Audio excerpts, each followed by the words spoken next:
Howdy everybody. Out here doing a little stumping, shooting leaves. Mostly jacking around, but I've been doing some tuning on my bow. And I've made an improvement in it, I'm pretty sure.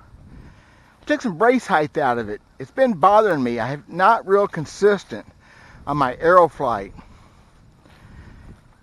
And this bow, I still haven't shot a ton of arrows through it. I mean, I sure haven't shot 1,000. And I got to thinking, I never did look, I just don't like the brace height. I backed it off, and these arrows are really seem to be flying straight now. I gotta see if it's gonna affect my accuracy any. Shooting a little bit left, but the arrows are flying straight. That's good. That's really good. Hey, y'all like to hear a story about the time I was attacked by a black bear right here in Missouri? That'd make a good one to tell you, wouldn't it? It happened. Got attacked by a black bear, a full-grown male bear, and I survived it right here in Missouri. Cool. We'll tell that story to you in just a second. Let's hit Billy Outdoors with D.W. Verts.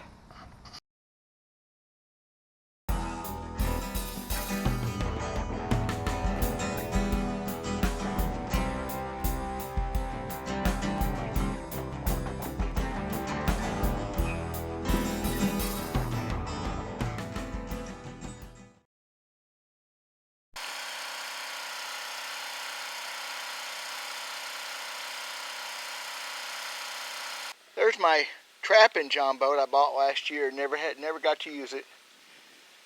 Hope to put that on some creeks this year. Bigger waters, catch some beaver and otter. Hear that pressure washer still running in the background. I'm winterizing that thing.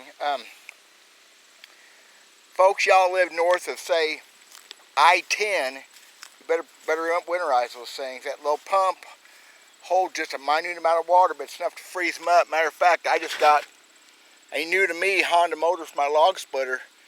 Oh, a little less than half price what a brand new one costs. It's as new. Somebody left it on their pressure washer and let that pump freeze up.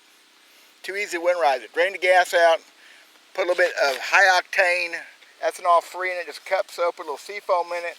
Run some more, and I'll put some oil through that pump, and it won't freeze. This neat trick. I appreciate whoever blew theirs up. Let me get that Honda motor cheap. It has no time on it at all. So there you are. Bear. Back in the late 80s, mid-late 80s, I got attacked by a black bear right here in Missouri while I was hunting with a bow. I sure enough did. So what happened was, I was hunting a guy's place, 300 some odd acres. Had a creek bottom, some neat stuff, had an orchard on it. I got there that afternoon. It was early season. I think it was about 3 o'clock I got there, and nobody was around. So I went on down through the back and opened up a gate. Walked through that gate, closed it.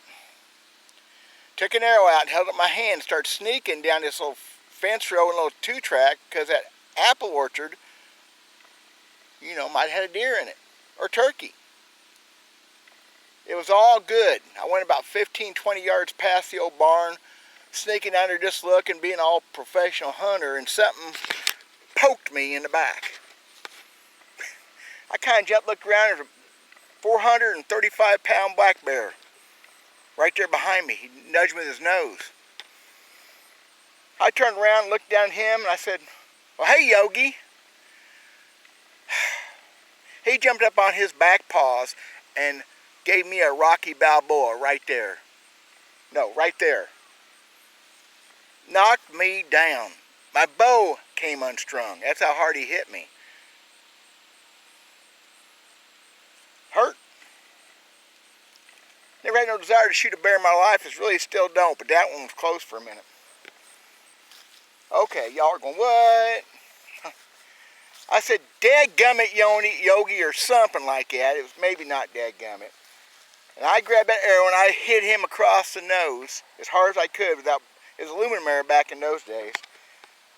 He got a little yelp and just sat there and looked at me. He said, "Dadgummit, Yogi." Yogi Winchester was the bear's name.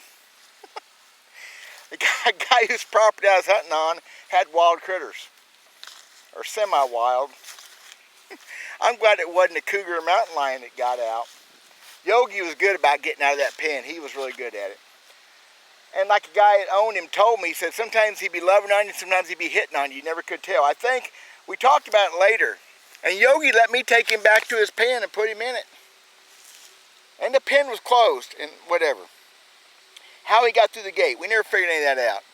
435-pound black bear, though, I know what he weighed because he knew what he weighed.